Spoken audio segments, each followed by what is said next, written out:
Visit ifcj.org today. That's ifcj.org, the International Fellowship of Christians and Jews. If you're shopping for a banking institution, visit with Equity Bank of Hoxie, Grinnell, and Quinter, Kansas. People thought this group Heavily invested in local business and activities contributing in many ways back to their community. Their employees are involved with many organizations and area events. Plus, a lot of experience comes with that staff. You'll find valuable local assistance when you bank at the Equity Bank of Hoxie, Grinnell, Quinter, and other locations in Western Kansas. The Equity Bank, member FDIC.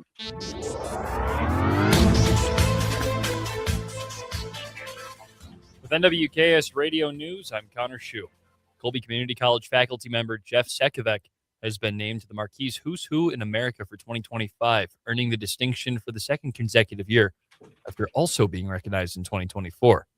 Marquise Who's Who selects individuals based on professional achievements, leadership, and contributions within their fields, considering factors such as position accomplishments, and professional visibility. He's served on the Colby Community College faculty since 2017 and currently chairs the college's emergency response team, a position he has held since 2018. He was also named the chair of the STEM division for science programs in 2022, while his association with the college began back in 2006 when he was an assistant chemistry instructor. For these and other stories, go to nwksradio.net.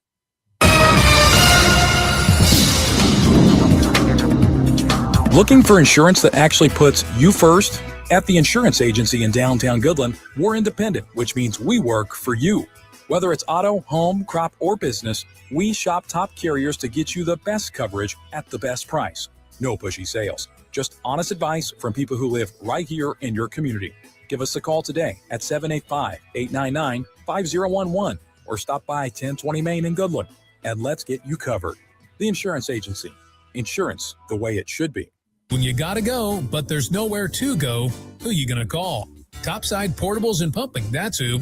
Weddings, job sites, farm parties, they've got clean, reliable porta potties that don't stink, literally. And if your septic tank smells worse than last year's chili cook-off, they'll pump it out fast. No mess, no fuss. Family owned, Heartland values, always ready. Call 785-728-8089. That's 728-8089. Topside Portables and Pumping. When Tootie calls, they answer. From drive-through banking to mobile deposit, we make it easy to get things done on your schedule. Banking should fit your life, not the other way around. This is Jessica Von Lintel at F&B Bank. Banking made simple. In a small town, your banker should know more than just your account number. They should know your name. At F&B Bank, we believe in real conversations, friendly faces, and decisions made right here at home. I'm Paige Sneathen, Vice President at F&B Bank, and we're proud to serve your family like our own. Member FDIC.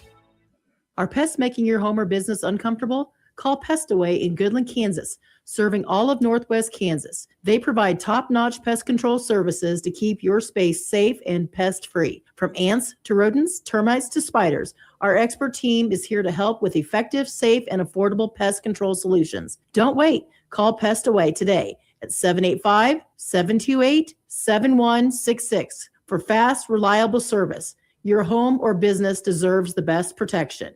At Ray Community District Hospital and Clinic, they believe in promoting healthier living through compassionate quality care. From state-of-the-art maternity care to life-saving emergency services, their dedicated team is there for you and your family. Whether it's managing diabetes, navigating recovery, or receiving specialized treatments, they're committed to your well-being.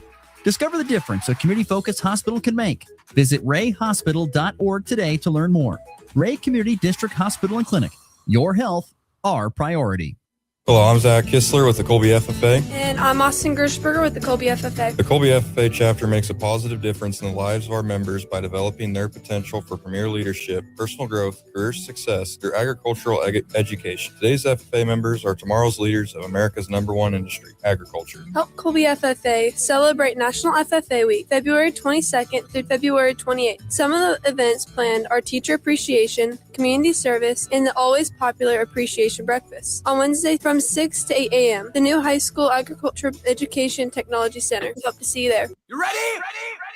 1, 2, 3, 4! It's time for the Morning Blitz with Ross Volkmer.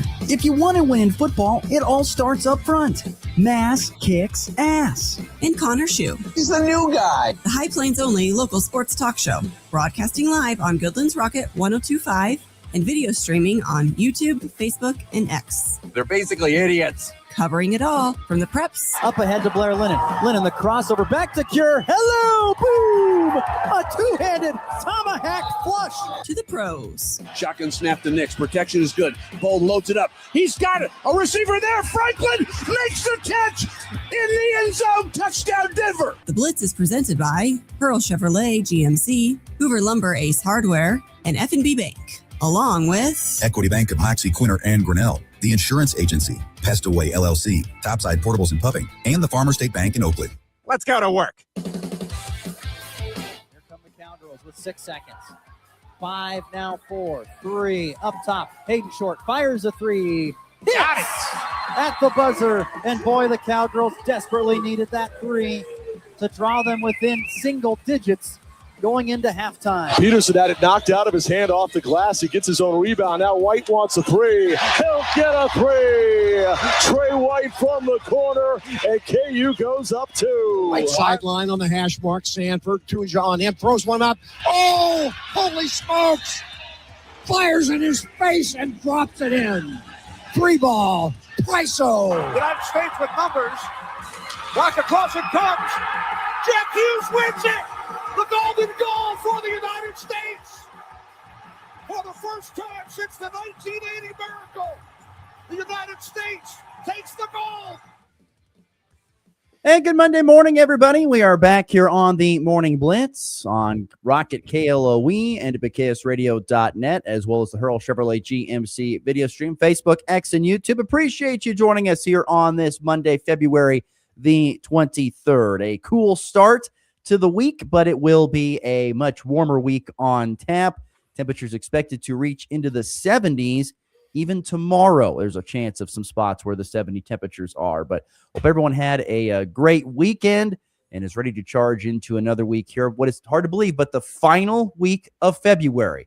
It is over after this week, folks, and we turn the page to March starting next week. So Connor Schuh, good morning. How are we today? Looks a little dim in the studios this morning. Yeah, because Joel always has the light off over there in KXXX whenever he's doing whatever in there. So we got no backlight coming in from there, just my lamp over So you've here. got a little mood lighting is what you're saying. Well, Yes, there is a I light like in it. that room, I think, unless they've taken out the light. I think There's a light in here, but it's that light that just kills me in the morning. I turn that on and it's too bright. It hurts my eyes throughout the day too, too much. Well, I've heard they're getting new lighting in that whole building, so We are. that won't be a problem for long. He'll just Yep. get that taken care of. Then you'll have to wear sunglasses. You'll be like bright LEDs all the time in there. Yeah, it'll be even brighter. Jeez. How was the weekend? Anything exciting happen for you? That was good. Tried a center pivot for the first time. Oh, Exciting nice stuff. You got in there. I've heard it's just wall-to-wall people all the time, which is great to hear for them. So Yes, it was pretty busy when I went there, and it was a cool vibe in there. I liked it. 2 massive TVs on the left side, and you won't believe the 2 games they were playing the day I was there. It was Morehead State men's basketball next to curling. It was quite the duo. Man, was it a slow time of the day or something, or what? Man, It was, well, this was Thursday, so technically it wasn't the Thursday. weekend, but Okay. Well, so slow sports day, but yeah, I guess. I suppose Thursday. Okay. Well, anyway, lots to get to on today's program with weekend winners and losers coming up. We'll have the leftovers as well, getting you caught up on what happened this previous weekend in the sporting world.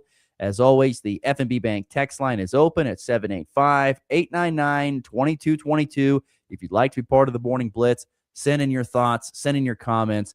We'd love to hear from you and get your thoughts and opinions in on this program. So let's get things rolling. No time to waste. Lots to get to with our weekend winners as well as losers. There are 2 kinds of people in this world. There's winners and there's losers. Which ones were which this past weekend? I want winners. Loser. You're a loser. It's the weekend's winners and losers on the Morning Blitz. Want to be a winner, be a winner. All right, let's get things rolling with winners of the weekend. What do we have today? I'm actually going to start somewhere we usually wouldn't start. I'm going to go Kansas State baseball for the winner of the weekend. They actually they won their 2 games this well. You can pretend they didn't lose to number 9 Auburn on Friday 1-5, but after that, they beat Nebraska 5-3 and then beat Michigan 10-6. A couple of Big Ten contenders at the Globe Life Classic down in Arlington. Of course, that's played at the at Globe Life Field where the Rangers play. So nice dominant weekend for the most part. And K-State 6-1 on the early season. Things are going pretty well for them, and they've been scoring runs and, well, been pretty productive overall as a team. So I'm sure if anyone here likes to follow college baseball at all, Kansas State doing pretty well.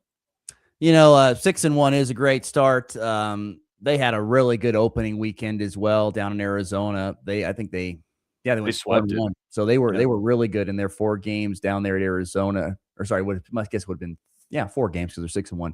So they had a really good weekend. Pete Hughes has done a phenomenal job with that program. I think he came from Virginia Tech, if I'm not mistaken.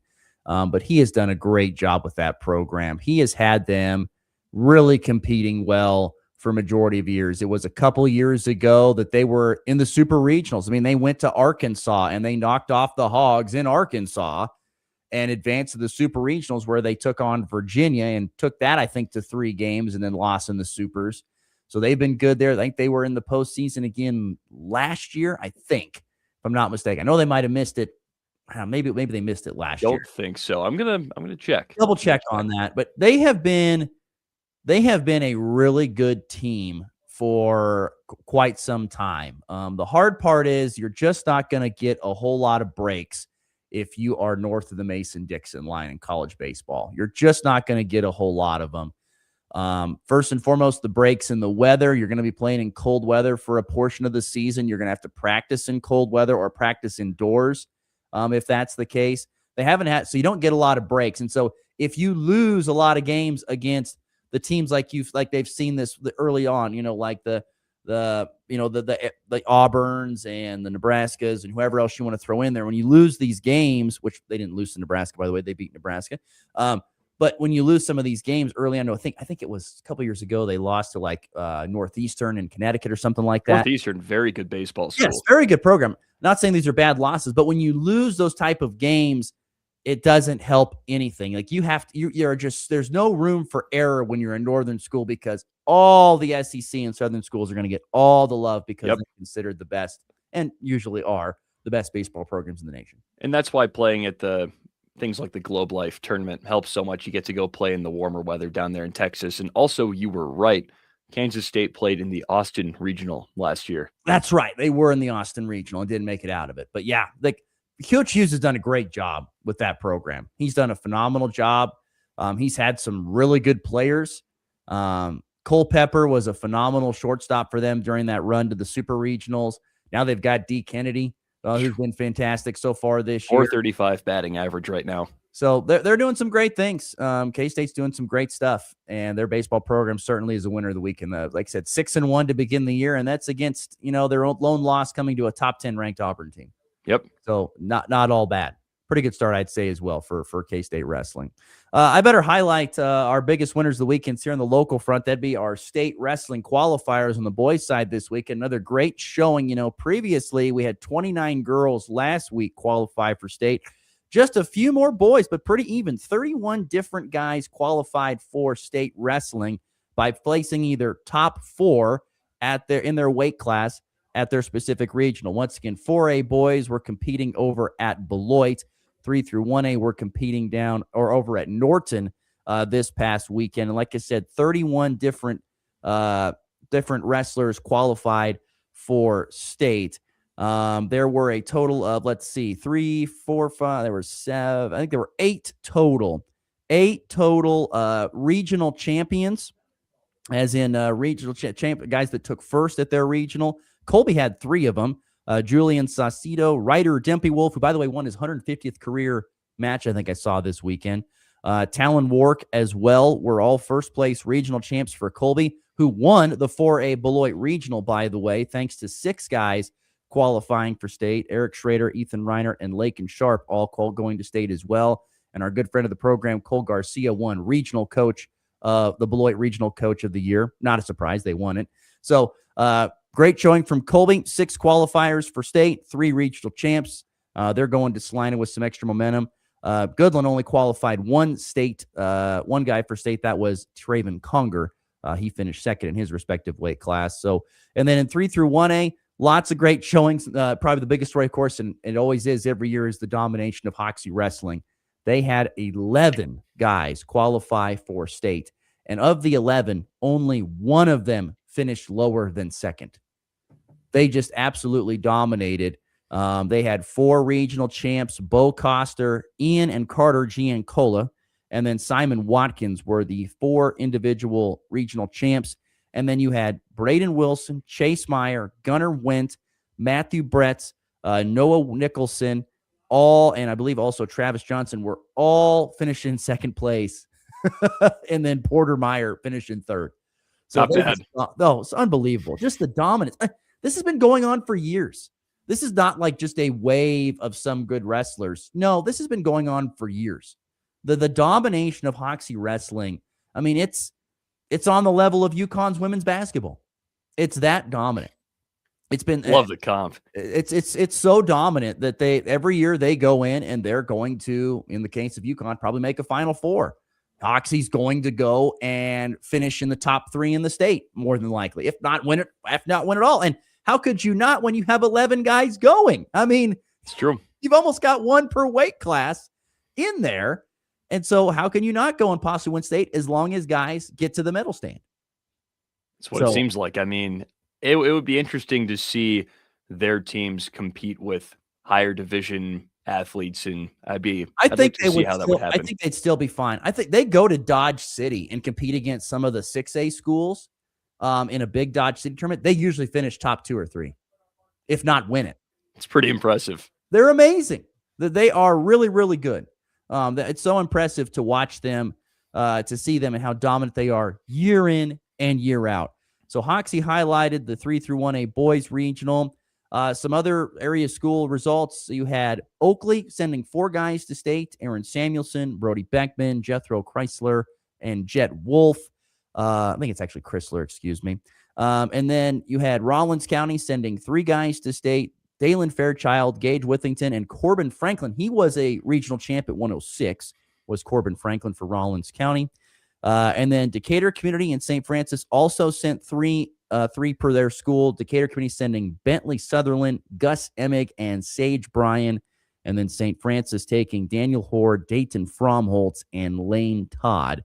They are all going to the state wrestling tournaments in Hayes coming up here this weekend. So in all, there were 31 total boys that qualified for state from the area, joining the 29 girls, which makes it a nice, even 60.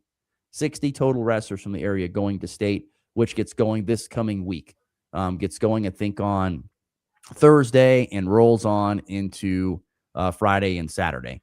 Actually, I think it's actually just Friday and Saturday. 4A is going to Salina, if I'm not mistaken. I better double check that in case you change it up on me. And then 3 through 1A is going to Hayes, to Gross Memorial Coliseum is where they'll go. So I want to make sure I have that information correct before I start talking out my you-know-what. But I feel pretty confident that's what's going on. Yeah, 4A still at the Tony Pizza's Event Center in Salina. That's going to be happening the 27th and 28th.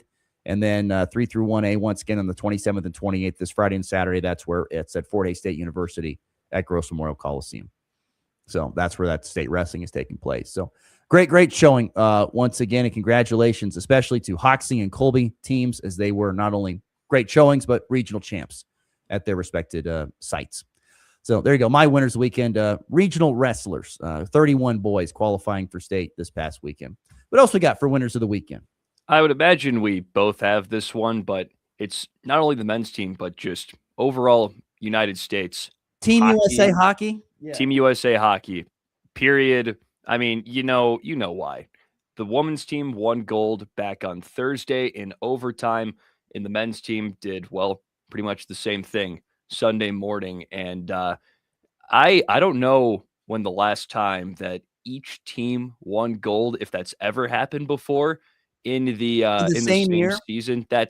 I would imagine that Never. might have never happened. And Never. you see right on the screen, of course, Jack Hughes scoring the winner for the men's hockey team on That was the early Sunday. score. That was Oh, actually no? that was the first score of the game for the U.S. actually. Excuse me, because I can't believe it. I feel bad because I missed watching both games. Oh. So Yeah, I saw the end of the women's one, but again, Cale McCarr tied it up. It was an early goal. I mean, it was like right out of the gates, the U.S. scored to get on the board 1-0. And then it was late in the second when Cale McCarr scored for Canada, as you see on the Hurl Chevrolet GMC video stream with that wrister.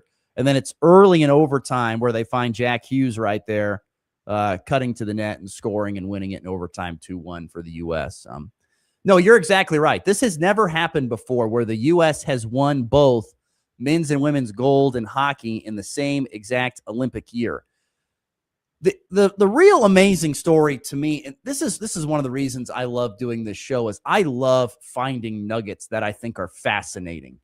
And if there is a fascinating nugget, it is that this is just the third team in U.S. history to win gold. that's crazy. Third team ever in the history of U.S. hockey to win First gold. since the Miracle, right? Exactly. Yeah. So it's the first since 1980, and the previous one prior to that was in 1960.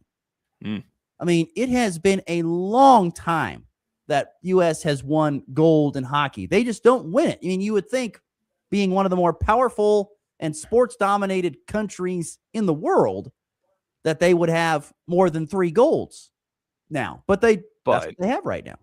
Yeah, and that's the thing. I mean, hockey is really only a big thing, and I could probably count up like 10 states in the United States. So that's part of the reason. I mean, obviously, you have more kids gravitating towards football, basketball, baseball in the vast majority of states, and hockey's really only a big thing in Wisconsin, Minnesota, parts of Ohio, Massachusetts, all the more northern states, kind of towards the Midwest, some of the East Coast. So it's kind of concentrated, and it's much less of a way of life than it is up in like Canada or in some of the European countries. It's just not as well integrated. So you don't have that consistent talent, but you still do anyway, because some incredible athletes have gone on to play hockey, plenty of them from the United States, as you can see, or else they wouldn't be winning gold in the Olympics.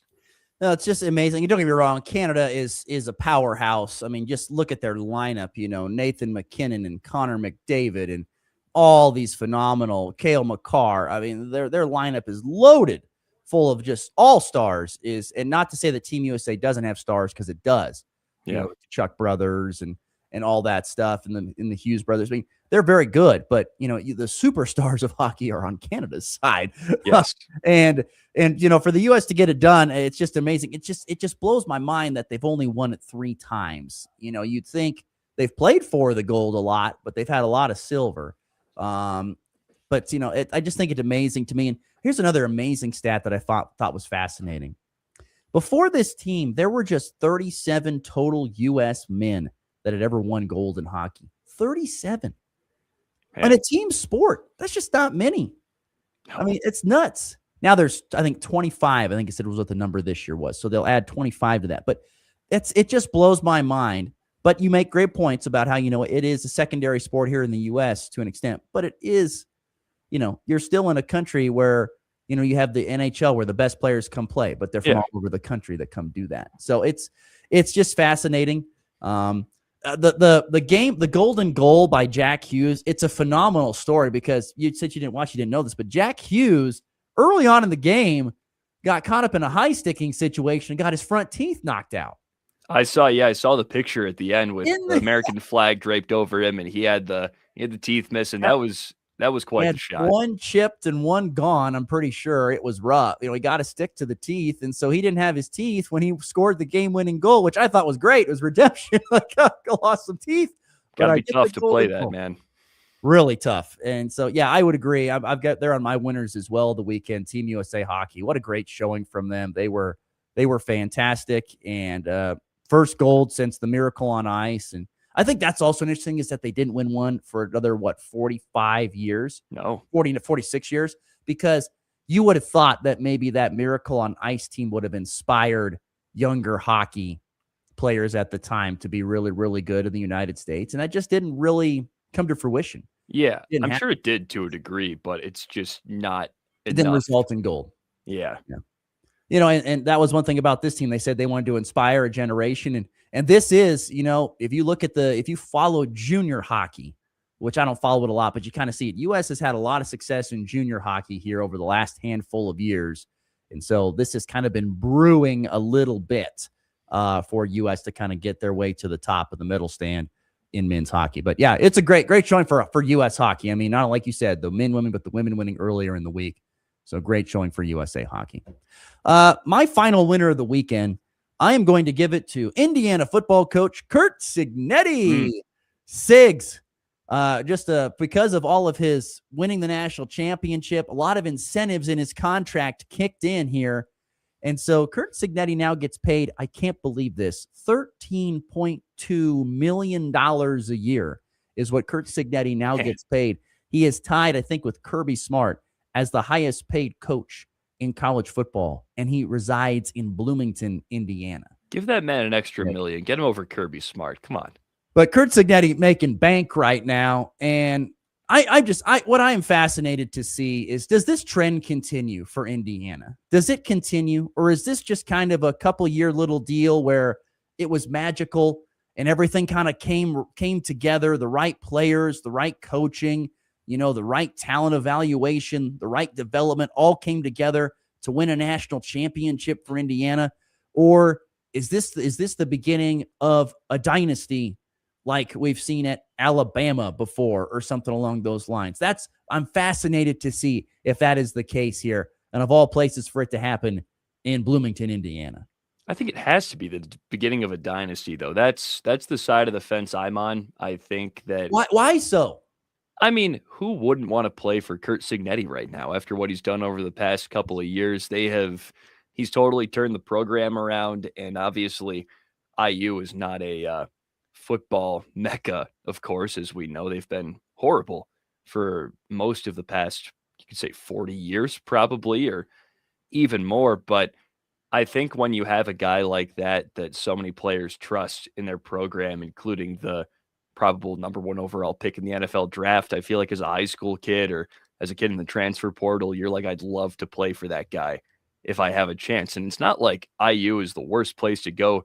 You still have a historic basketball program on your back too, and they still have a decent NIL budget. It's definitely not the biggest, but it's got to be growing now, I'm sure, after the past couple of years, and they're probably going to pour more and more money into the football program. And I don't know why they wouldn't ride this as long as they can and try to start Indiana as a bit of a football dynasty. I don't see why but that doesn't. But to me, I get it all, and you're exactly right. And they could have the money. I mean, they have Mark Cuban, who is a proud alumnus, and they've got a lot of other alumni there in Indiana that make big money.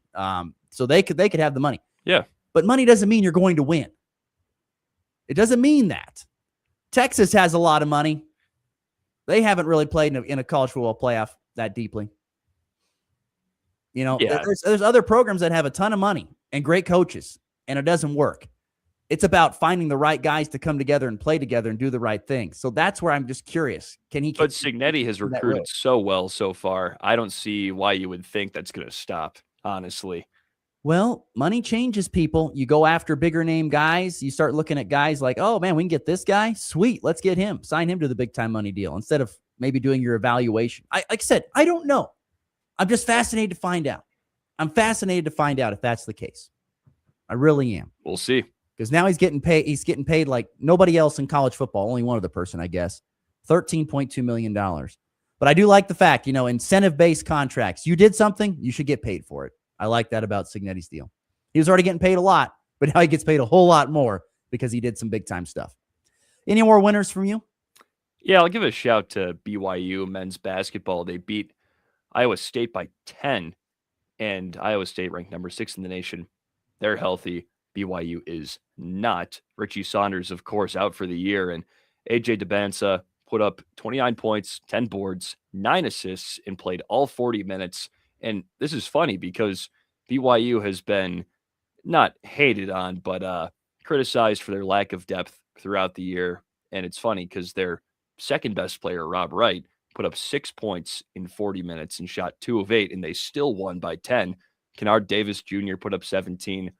Mihailo Boskovic put up 13.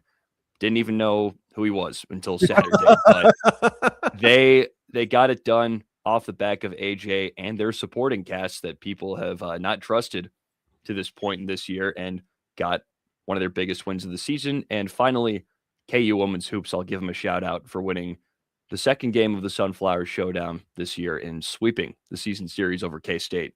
Nice. Good winners.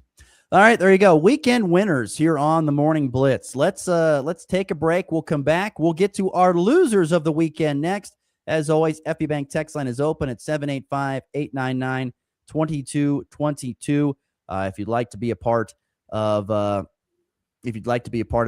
text line. Actually, real quick to break, we'll hit a few texts coming in. Listener Jared's talking about our hockey conversation. Said lots of hockey in Colorado. He said is another state that we should consider for the states that have good hockey players.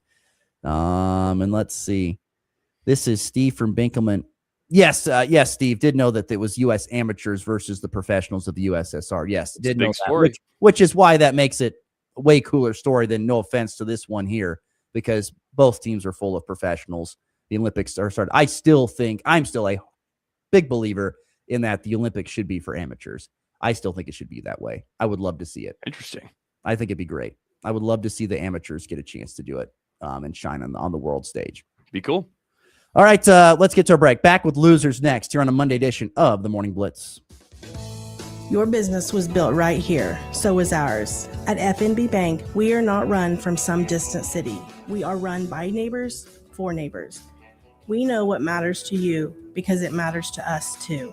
From local decisions to face-to-face service, we are here. Bank local, grow local, stay local. FNB Bank, member FDIC.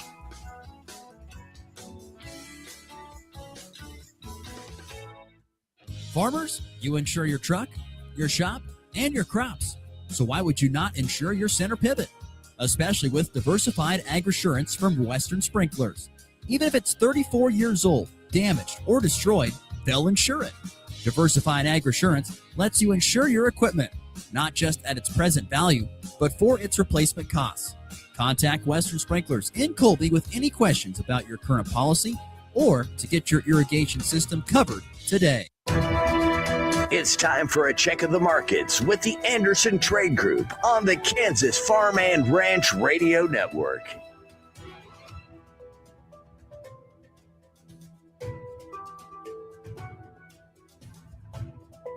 Good morning. This is Tom Saluda with the Anderson Trade Group with your overnight market report on February the 23rd. In the overnight session, March corn was unchanged at 426.5, May unchanged at 439, and July down 1 at 447.25. March soybeans was down 6.25 at 1131, May down 6.25 at 1147, and July down 7 at 1159. March KC wheat was down 7 at 565.25, May down 6.5 at 578, and July down 6 at 590. The Dow Jones is currently down 200 points at 49,468. S&P is down 25 points at 6,898. NASDAQ is down 135 points at 24,932. Gold is up 87 points at 5,168. Silver is up 3 points at 85.5 an ounce. And crude oil is slightly up at 66.87 a barrel. If you're out in the Colorado area and have any grain to market or risk management questions, please call John Hanke or John Stiles at 970-744-4484, or you can call the Overland Park office, myself, Tom Stiller, Jared Law, or Tyler Ghosh at 913-748-3000. Thank you. The Anderson Trade Group, proud market partners with Kansas Farm and Ranch Radio. Find out more at andersongrain.com. The risk of loss through trading futures and or options is substantial, and each investor or trader must consider whether this is a suitable investment. Past performance, whether actual or indicated, is not indicative of future results. The Anderson Trade Group has no guarantee that the advice given will result in profitable trades.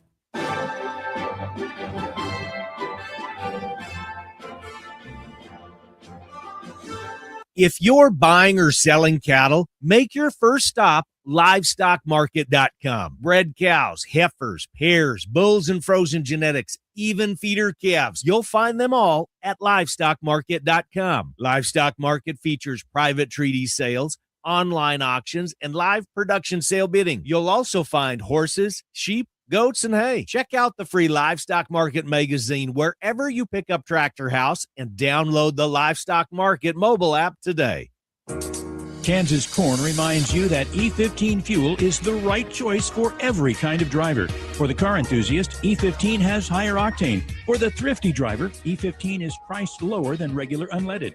For the nature lover, E15 provides cleaner air. For the shopper who buys local, E15 has more ethanol from our Kansas corn farms. Choose E15 for a higher octane, lower price, and cleaner American fuel. This message from the Kansas Corn Commission. Learn more at kscorn.com. Miss the weekend action? Yes, you caught me. No worries. We've got all the highlights and lowlights covered. Hey, okay, well, catch me up. This is the Morning Blitz with Russ Volkmer.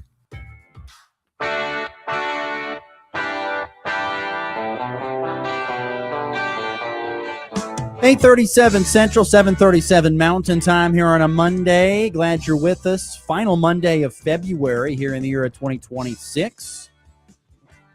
It's a busy week ahead. State wrestling coming up down the pipe here. And, of course, sub-state basketball gets going as well actually gets going today. We'll actually talk about that in the leftovers. There's some sub-state basketball games tonight and pretty much every night this week except for Wednesday. There is some high school basketball. So if you're a big fan of high school basketball, you can just drive around the area and you can find yourself going to some postseason basketball games. But we're continuing here on weekend winners and losers. We got done with our winners. Let's move into losers of the weekend. What do you have to lead us off with losers, Connor Schuh? Well, how about we start out with, I'd imagine what might be at the top of your list as well, KU basketball. Oof.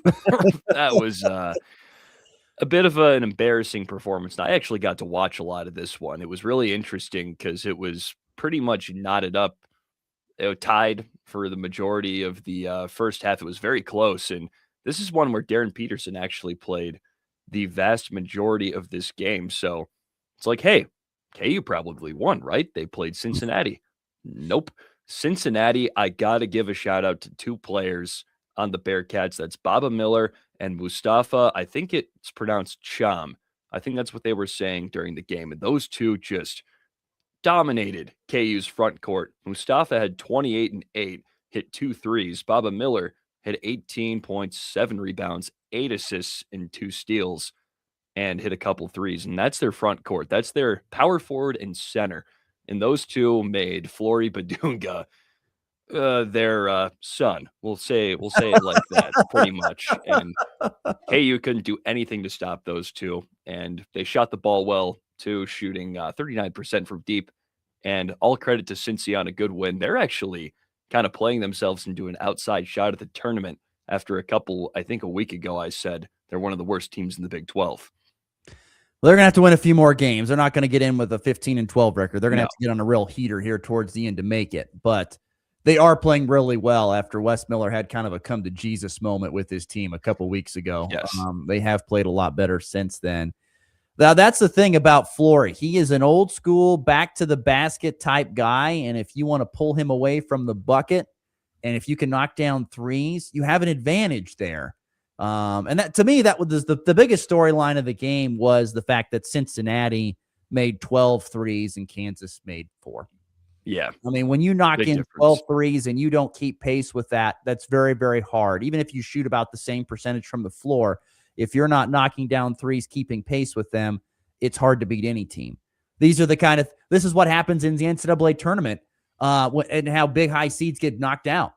A team comes in, an East Tennessee State or whatever you want to throw out there, a Morehead State. East Tennessee State. Morehead State, since you were watching them a couple nights ago. They come in the NCAA tournament, they knock in 10 to 12 threes. The opponent only hits in 4 or 5. Guess what? That's the difference in a game. It is the difference in a game. And, to me, it just floored. This was another one of these great stats. This was the largest and worst. I'm just going to say largest. I'm going to say worst. It was the largest home loss of Bill Self's tenure at the University of Kansas. Really? He has never lost by more points than what he did against Cincinnati at home. And it was this year's Cincy team. It wasn't like a a perennial. No, it wasn't like the tournament number team. one ranked team against Arizona, or whatever. No, That's incredible. this was the worst loss in the history of the Bill Self era at home. That's crazy. I mean, just nuts. Oh, man. Absolutely nuts. But to me, you just watch the highlights on the Hurl Chevrolet GMC video stream. Just look, putting up threes, boom, they're going in for Cincinnati. And when you're trading twos with threes and you're Kansas, it's hard to win. But yeah, not a great. I mean, Darren Peterson did play the full 32 minutes. I'm not surprised, I guess, that he did, because he kind of got called out on national television to go play by big time people. So I'm not. Schilla had something to say on one of the games. Oh, not even him, but like Stephen A. Smith and ESPN. Well, who cares about what Stephen A. has to say? I'm not saying, but hey, I'm not saying that I give a what about what Stephen A. Smith says. That's fair. But there's other some people that do. And so, like I said, he got called out on the national media stage and all that stuff, and he went out there, played a full 30. That's 32 minutes is fine with me. 17 points and 1 of 7 from 3 is not going to be good enough to get it done. No, Darren Peterson. But they didn't get enough from like Bryson Tiller. Like you said, the bigs inside outplayed Kansas's bigs on the day, and they just dominated them thanks to pulling away for the 3-point shot. It was domination. Like I said, think about it. That is Fog Allen Fieldhouse that Cincinnati went in there and dominated. Yep. As I've said before, that thing is worth 8 points playing in the fog. Now, an early tip time, Cincinnati's coming to town. I mean, if you're Kansas, you're like, we got this. I mean, they were totally sleepwalking, and so was the crowd into that game. Well, it's funny because Cincy didn't really pull away until late in the second half, because it was still close until about the 10-minute mark, and then Cincy just through an avalanche. I think Kansas and their fans thought, yeah, we're close. We're hanging around. We'll pull away in the end. And instead of away. The second half difference was a 48-34 in favor of Cincy. And on top of this, Melvin Council also had a rough game, 3 for 13 from the floor and only 7 points. And it's funny, Flory still actually was pretty successful on offense, 18 points and 12 boards, but he couldn't guard those dudes. It was very bizarre. Yes, and that's a rarity for him to not be able to guard someone like that. By the way, shout out to Cincinnati for the all-name team in college basketball. What a bunch of great names. Baba Miller, Mustafa Cham, Jizzle James, J.J. Thomas. Is it J.J. Celestine? One of the way it is there. I think it's just Jaden. Or Jalen. Jalen, yeah. Jalen Celestine. And then off the bench, Sincere Harris. Yes. I mean, you talk about great names. They've got a fun name team. So yeah, I'm with you. That was my biggest loser of the weekend was Kansas men's basketball. It was a great weekend to move up if you were a team in the top 15, because guess what? Almost, not everybody, but almost everybody in the top 10 this week lost. Either it was early in the week on that crazy Tuesday night of hoops that we talked about last week, or it was Saturday where everybody lost. I mean, Michigan lost. I mean, go through the games. I'll pull them up here, but go through the games on Saturday and just look at the upsets that took place. Michigan lost to Duke. Houston lost to Arizona. Now, I get it. Those upset's a strong word. I was going to say. But the lower ranked team won. Yes. BYU over Iowa State. Iowa State lost to BYU. Kansas lost to Cincinnati. UCLA won on a last-second runner over Illinois. Did you see that shot? Oh, I did. I saw it live, actually. I saw it live. It was nuts. Donovan But Dead, you look man. at it, there were 5 teams in the top 10 on just Saturday alone that lost. That does not count the teams that lost earlier in the week, like Purdue, and of those sorts that lost earlier in the week that dropped, that were in the top 10. Nebraska that lost early in the week. It'd be the top 25 ranking come out again today, and I'll be fascinated to see who is going to be there. Who's going to be in the top 10? There's going to be some shuffle up a little bit. There will be some shuffling. And on top of that, Tennessee also beating number 19 Vanderbilt, I think is worth a mention. Yeah, I mean, there were more further down the line. Absolutely, there were. Yeah, it was just a lot of weight. And this is what happens in February. This is what happens. I'll be fascinated to see how the rankings, restack. If you're Michigan, do you lose the number 1 spot because you lost by 5 to Duke on a neutral site, even though you blew the doors off Purdue at Mackey earlier in the week? I don't know, because I think Duke goes up to 2, and because Houston, the number 2, lost. So I think Michigan is probably going to stay there. I think. I don't know. I think you're going to see probably Duke take number 1. It's Duke very will take possible. number 1. Michigan I hope they drop do. to 2. Arizona to 3. Houston probably dropping to 4. UConn at 5. Kansas is going to fall to the top 10. More than likely, I would guess. I don't know. It's going to be fascinating to see that poll come out today and how that restacks. Definitely. But it is it's a crazy time. You got any more losers of the weekend? I admit I'm very shorthanded. Yeah, I've got a couple more. I was going to give Clemson men's hoops a shout. They lost to Florida State, who is actually, I'll give them some respect. They're on a bit of a winning streak, and Clemson is kind of falling. Earlier on this season, they were a top 20 team, and at one point they were 20-4. They are now 20-8 on a 4-game losing streak, also with a loss to Wake Forest. Not a good team. Same with Florida State, and it's looking a little scary for the Tigers. They're not going to miss the tournament or anything. At least I don't think. But it's definitely, I think there's reason to panic a little bit if you're a Clemson Tiger fan, which I'd imagine there are none of those listening right now. But if you're interested in the tournament picture, that's something to look out for. It's amazing how, we were talking last week about how, ESPN wants more of these late season non-conference big time matchups. I mean, they got exactly what they hoped for in that Duke Michigan game. I was thinking about that. I mean, they got exactly what they hoped for. They got a Final Four type game in late February. And that could be a game we see again in the Final Four, to be honest with you. But they got exactly that. And you can definitely see why ESPN's pushing for more, because the ACC and the SEC in basketball this year are not pulling the numbers that they would love to see for the money they spend in those. It's all Big 10, Big 12, baby. Yeah, that's what it is. At this point in time, it definitely is. Speaking of Big 12 basketball, cannot forget that tonight, another big time Big 12 matchup. Houston at Kansas tonight. Houston at Kansas. Both teams coming off losses, stinging home losses. Which team responds in the fog? By the way, Houston 2.5-point favorites at this point in time. Boy, could you imagine? Can Kansas drop 2 games at home in a row? Yes. Oh my. This is going to be possible. This would be a good. I'm looking forward to this. I hope Darren Peterson plays. I think he'll be fine. I'm still not going to be skeptical about his stuff. I don't think he doesn't want to play. I think that's just a bunch of BS, honestly. That's fine. I think there's something there. Not saying it's a big deal, but I'm saying there's something there that's preventing him from doing these. And I don't think it's his health personally. But fascinating game tonight, Houston at Kansas. That is an 8:00 Central, 7:00 Mountain Time tip. You can, of course, listen on your home for the Kansas Jayhawks, Flyover Country 97.9 locally, or you can watch it, of course, on ESPN tonight. So, all right, any more losers? Or are we on to the leftovers? I hate to bag on them because I feel like I say them semi-often, but Fort Hays Tech Northwest basketball, each team took a loss at Cloud last Saturday. Girls lost 69-52, and the men's team lost, it was 81-60 over in Cloud County again. And the men's team, it looked like they had an outside shot of getting a home game for the Jayhawk tournament, but now they've dropped their last couple of games, and I don't think it's going to happen. Overall, it was a bad weekend for regional JUCO squads because Colby Community College went 0-2 as well.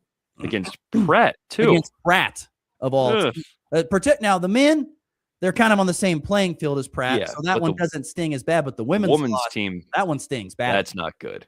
Because Pratt's down there at the bottom with Fort Hays Tech Northwest, and the women who have been playing pretty well here in the new year got beat 63-60. Can't imagine how that locker room was after Darren the game. Spence, I'm guessing, was not a happy man. No. No. Trojan men, by the way, lost 74-60. But it was a tough weekend for regional JUCO teams as well. Combined 0-4 between Fort Hays Tech Northwest and Colby Community College. So tough weekend for them. All right, let's get to break. We'll come back. We'll wrap up the show with some leftovers. What did we miss? Next on the Blitz.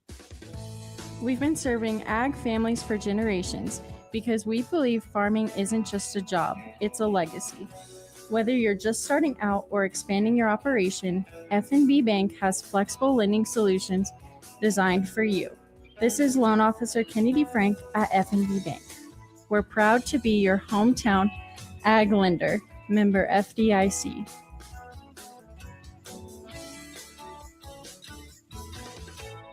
Looking for serious truck savings? Head to Hurl Chevrolet GMC in Goodland and check out these Chevrolet deals happening now. Drive home a 26 Chevy Silverado 1500 Custom with up to $6,000 in rebates, now just $45,335. Need more features? Step into a 2026 Chevy Silverado 1500 LT with up to $5,750 in rebates, now $52,040. Power, capability, and value, all backed by the Chevrolet name. See the lineup today at Hurl Chevrolet GMC in Goodland, online at hurlchev.com. Kick off 2026 ready for whatever winter brings. At Hoover Lumber Ace Hardware in Goodland and Colby, they've got the gear to start the new year strong. Get organized with rugged storage totes. And when the snow starts falling, if it does, power through it with Ego and Craftsman snow blowers. Or if it's just the light stuff, blow it away with Ego leaf blowers. And don't forget ice melt to keep your sidewalk safe all season long. New year, winter ready. Hoover Lumber Ace Hardware in Goodland and Colby. Helpful folks, trusted brands, and everything you need to get it done. Whether it's touchdowns, home runs, or buzzer beaters, we've got you covered. It's the Morning Blitz.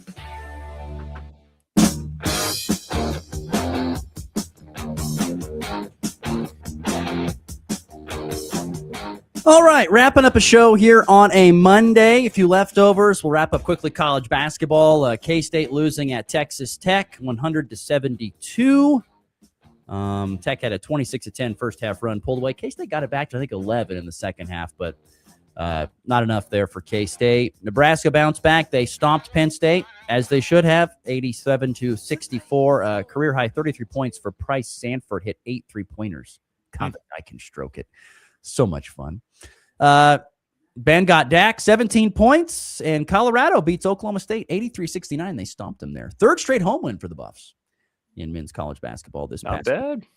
on the diamond, you mentioned K-State with a 2-1 finish at the, I think it's Amagi Bank College Baseball Series down there at Globe Life Field. Nebraska went 1-2. They lost to Kansas State. They lost to 15th ranked Louisville, but they whomped on Florida State 10-1. 16th ranked Florida State. Hard to figure out what that Nebraska baseball team is. Score a lot of runs one weekend, don't score a lot. Pitching's been pretty decent for the most part, I'd say. We'll find out come Big Ten time, I think. They got, where Nebraska goes next week. I think they have a 3-game series at Auburn, so we're going to find out. Oh, that's no fun. It's no fun. Kansas baseball swept a 3-game series at McNeese State this weekend, so the Jayhawks off to a good start as well. Colby Community College softball played this past weekend out in Colorado. They beat Trinidad State 12-4 for their first win of the season, but they lost to Eastern Utah State, which I know Connor thought that school was an interesting name school. Eastern Utah State, they lost to them 11-3. Always those directional schools, man. Lady Trojans are 1-3. I went to the most directional state school. I feel like there's Northwest Missouri State. I feel like I went to the most directional one there could be. North and West. Yeah, North and West State, the two, not just Northwest State, Northwest Missouri State. So that's a lot to unpack. We just needed Tech on the end of that. Would have been great. Northwest Missouri State Tech. Oh my God. It's a nightmare.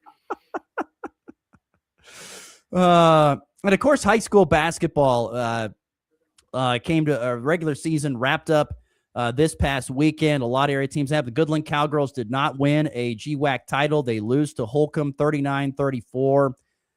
Goodland had a hard time solving Holcomb's defense. It was eerily similar to a game against kind of Colby, where the Cowgirls really struggled with a certain defense and couldn't break it down. And Holcomb gets the 5-point win over Goodland. Goodland had a slow start. They were down 9-0 to begin, dug their way back and just couldn't quite get it done. And the other game of the night, Goodland lost to Holcomb. The Longhorns are playing great basketball at the right time. They won 62-33. They were firing on all cylinders last night, or on Friday night in the MAX, excuse me. I saw you you were down there, of course, at Hugoton. How was the trip? What was your thoughts of Hugoton? Unfortunately, a couple of losses. Yeah, it was quite the trip, I'll tell you what. But the game's not the greatest. Girls they kept it close, but couldn't knock down shots. They got some open looks, but unfortunately, they just they weren't falling like you'd like them to. And the Hugoton boys they're just really good. I mean, they're good. Yeah. That's really they are answer. very well coached. CJ Korf is a phenomenal coach. He is. He And has won every time he's been the head man there. There was a point in the third quarter where Colby got to within 6, and I'm like, okay, we got something here, because they threw a zone defense at Hugoton, and they were kind of getting a little perplexed and couldn't really figure it out. Turned the ball over a few times, and they didn't score for like the first 4 minutes. And Colby had him in a box, but Colby couldn't really capitalize on the offensive end, and that's why they only got it to within 6. And then after that, all hell broke loose, and I think Hugoton got on like a 20 to some single-digit total run. I don't remember the exact total, but they ended up winning by 30. So that tells you where it went. I mean, to me, it's amazing, but I also stand at it's high school, it's junior. I mean, it's amazing to me how much zone defenses perplex opposing teams' offenses. It honestly blows my mind. Because this year I've seen a lot of teams come out and throw some zone, at other teams, and they're just like, well, I don't know exactly what we got to do here.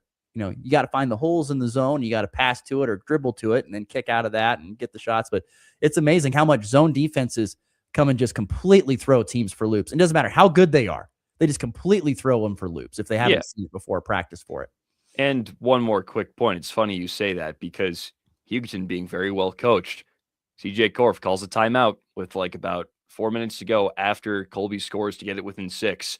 And that's when it all changed. You can tell he had the read. Here, and here. And they just pass, layup, pass, 3. It's like it's over. And that, and that's what makes that's what makes the good teams from the great teams. The teams that can make the in-game adjustments and make it work. They made it work. And they did a great job of that. The sub-state brackets are out. Just from Colby's perspective, Thursday, the boys will host Norton. And then on Friday, the girls visit Hoisington in the first round of the sub-state. My nightmare came true. The Goodland boys will have a first-round game at Southwestern Heights. Oh, no. Have fun. On Thursday. Jeez. So a 3.5 to 4 hour trip south on a Thursday night is exactly what I would love. So that's tough. More on that. And then the girls, they get to host Norton in the first round on Friday. I will say this, just looking at the bracket, the Goodland boys got a great draw because they're at Southwestern Heights, which is a good team, but I don't think it's a dominant team. And then they have Lakin, who's a 13-win team this year, who's been a good team, but not a great team this year. The path to getting to at least a sub-state title game is there for the Cowboys, to be honest with you. It's a pretty open path. And the kind of the same thing for the girls. I knew he was going to text in because I told you, remember I said about coin tosses?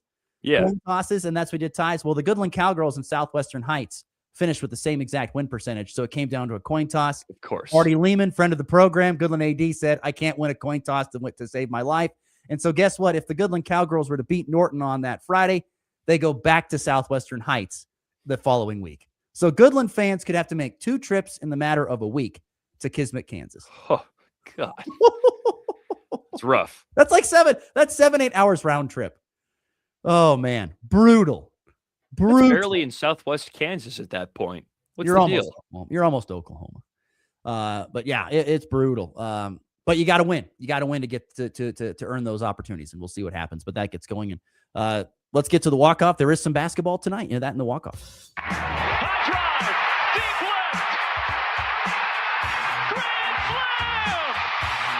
And back lifts his ball deep to right. How about a walk-off Brady? Thomas to the 10. Denver's going on to New England. They win it on the first play of overtime. Mahomes swings it. It's there. Hardman. Jackpot. Kansas City. Marty, can you text in and ask, do you call head? Are you a heads? Are you a tails guy in these coin tosses? Do you not get who gets to decide who gets to call? Marty, I would like a quick explanation on that. If you could text that in real quickly, Marty, I'd love to hear that thought real quick. There is high school basketball tonight. We have some sub-state at the 1A, D1, and D2 levels. Tonight, you've got Decatur Community at home, boys hosting St. Francis. Shiloh boys at home hosting Golden Plains. And Tri-Plains Brewster boys on the road at Victoria. So 3 area teams in in tonight. He goes, Southwestern Heights called tails and won. Yep, tails never fails. That's what I've always said. So That's why they say it. nonetheless, Decatur Community Boys, Decatur Community Boys hosting St. Francis, Shiloh Boys hosting Golden Plains, and Tri-Plains Roosters are at Victoria. Your 3 games tonight as postseason basketball begins around the state. So best of luck to those area teams. Anything else in the walk-off, Senor? I mean, I hate to end the show on a somber note, but I'm sure you saw the news this weekend.